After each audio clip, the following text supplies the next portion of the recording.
Voltamos então para o segundo bloco da Diversidades, hoje com Rosane Cardoso, eleita pelo PT com 1.055 votos, a primeira mulher negra da Câmara Municipal de Vereadores em 133 anos no município. Isso é um dado que, quando a gente analisa, isso choca, né? Porque exatamente a Rosane, que é professora aposentada, mas ainda nativa, né? Sempre nativa, Sempre. ela nos colocou situações aqui no bloco anterior, que num auditório onde tem 1.000 pessoas, ela é a única pessoa negra, né? Então isso choca, né? Como a gente pode mudar isso? Como a gente pode mudar essa realidade? De que formas a gente pode mudar? Olha, eu acho que, primeiro, a grande questão, assim, me parece, é admitir que temos um problema. Admitir, né? Dar-se conta desse estranhamento, dar-se conta que existe uma parcela da sociedade que é invisibilizada, né? Dar-se conta que uma pessoa em 2024, uma mulher em 2024, assumir como primeira vereadora negra, isso, sim, é muito importante, eu acho que é muito importante, e de novo, não por ser eu, mas pela representatividade, Sim. mas que também é um choque, né? Sim. É um choque. Então, quando a gente começa a pensar nessas questões, nós temos que voltar, nós temos que pensar nessa trajetória, nós temos que pensar no que está acontecendo, nós temos que pensar nas inúmeras formas como o racismo se manifesta, né? E talvez uma das formas mais cruéis seja justamente essa da invisibilidade, do silenciamento, né? De parecer que está tudo bem, de parecer que nada é por nada. A gente vê muita gente, por exemplo, sendo contrário a cotas, né? Sem sequer entender o que significam essas cotas, né? E aí lá vem a história que precisa ser repetida sempre, sempre, sempre. Por que isso, né? Então,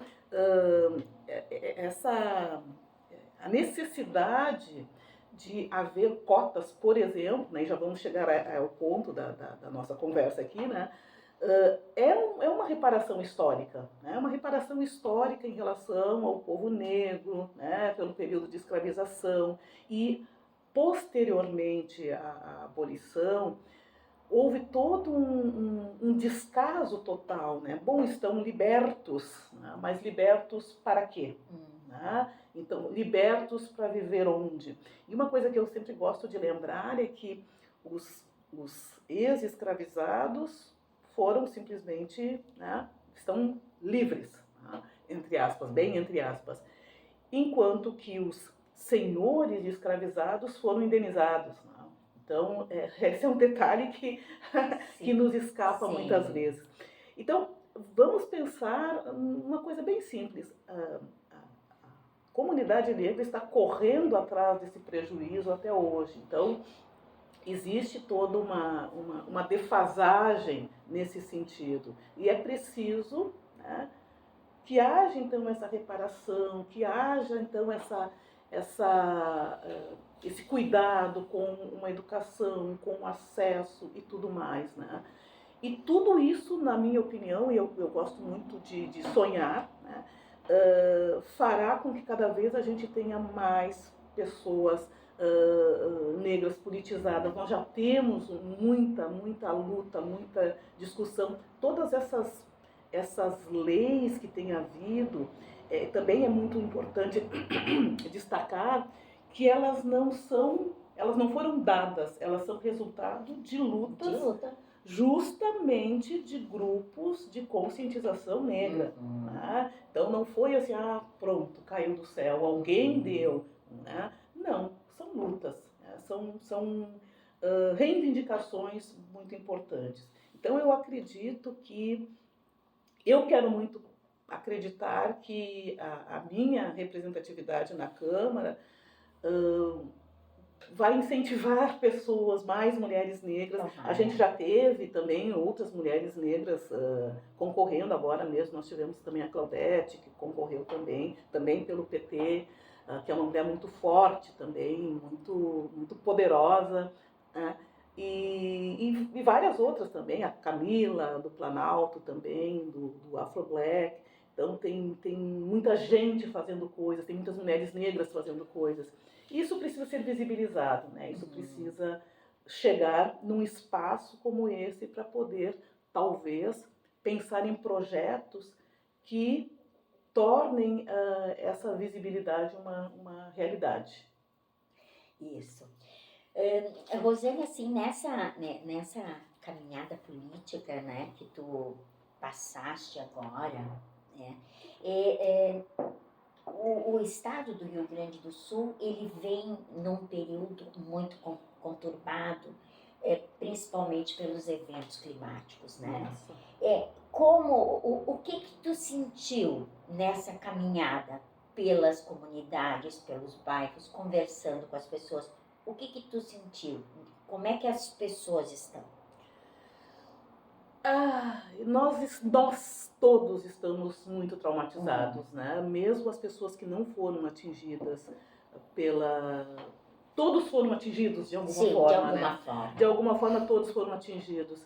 E os que foram diretamente atingidos, né, nos quais eu me incluo, estamos todos ainda juntando os pedacinhos, né? E o que eu pude perceber nessa caminhada, principalmente assim, nos bairros mais carentes, é essa quase, às vezes, desesperança, né? E às vezes até uma vontade de eu não vou votar, eu não vou fazer mais nada, porque não adianta. Ainda existe em alguns lugares, em alguns bairros, ainda existem entulhos, né? As coisas ainda não estão organizadas, as pessoas ainda não têm para onde voltar, né? E claro, existem casos em que realmente não tem como voltar, né? Não tem como.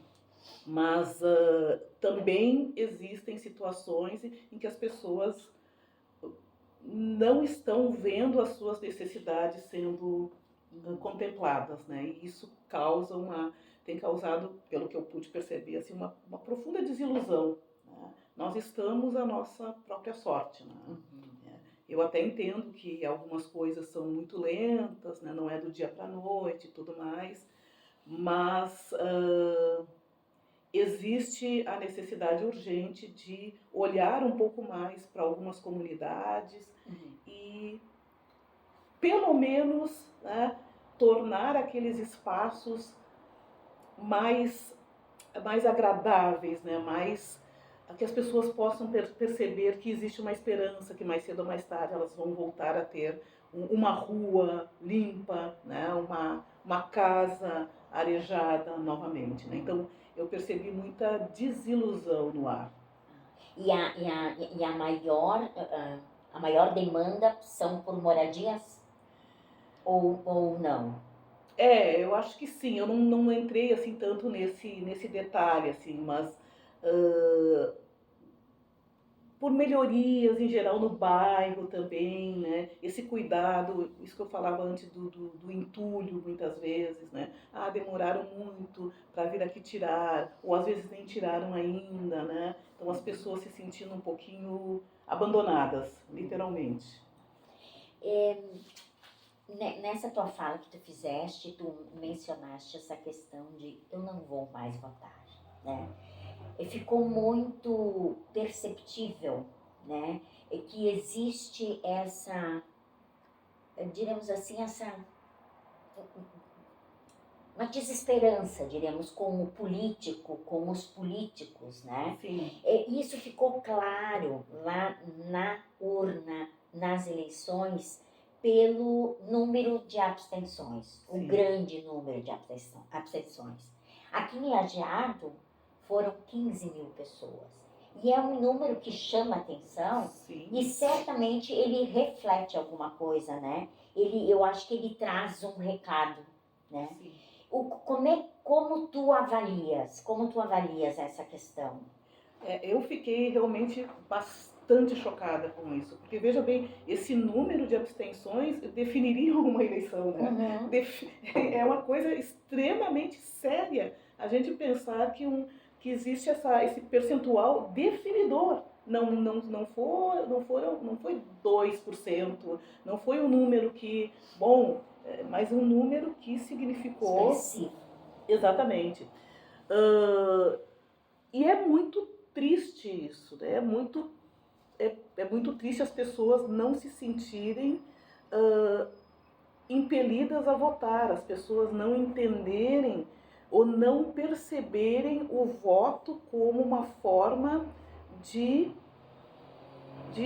mudar a sociedade, né? Então, para mim, isso significa que as pessoas não estão mais acreditando tanto na possibilidade de mudanças, né? Eu vejo isso como algo muito sério e não se pode esquecer que para nós o voto é obrigatório, né? Uhum. E mesmo o voto sendo obrigatório, as pessoas, e eu ouvi isso muitas vezes, né, de eu não vou votar. Ah, não, eu não voto. Não, nem precisa me mostrar, me entregar o santinho, porque eu não vou votar, né?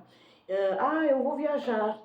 Ah, porque eu estarei em tal lugar, eu não vou voltar para votar. Assim, mas com uma tranquilidade, como se o voto não fosse um direito, Sim, né? sim. Também das pessoas, né? Um dever e um direito, sobretudo um direito.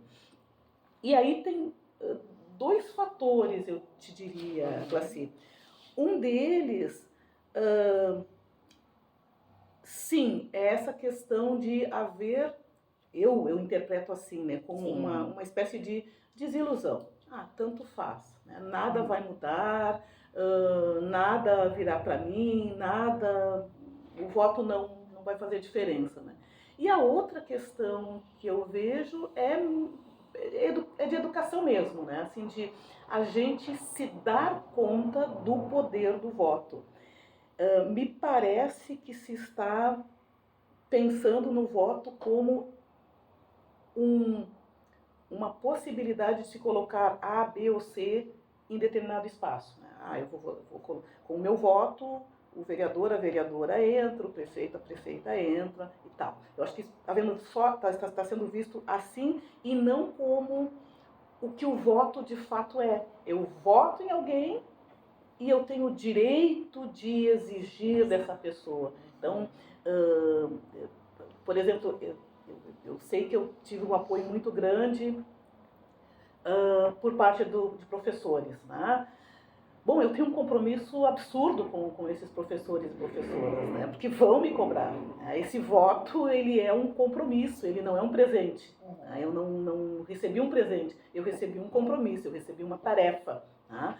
E quem votou tem de me cobrar, precisa me cobrar. Né? E eu acho que talvez esteja faltando essa percepção do que seja o voto. Né? Nós perdemos em algum lugar no caminho o que vem a ser eleger alguém. Sim.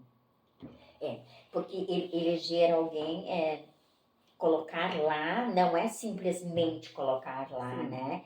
Porque a pessoa que está lá tem uma série de demandas e uma série de responsabilidades. Né? Sim. Voltamos em seguida com o terceiro bloco, sempre com o apoio da Fruteira do Centro de Arroio do Meio.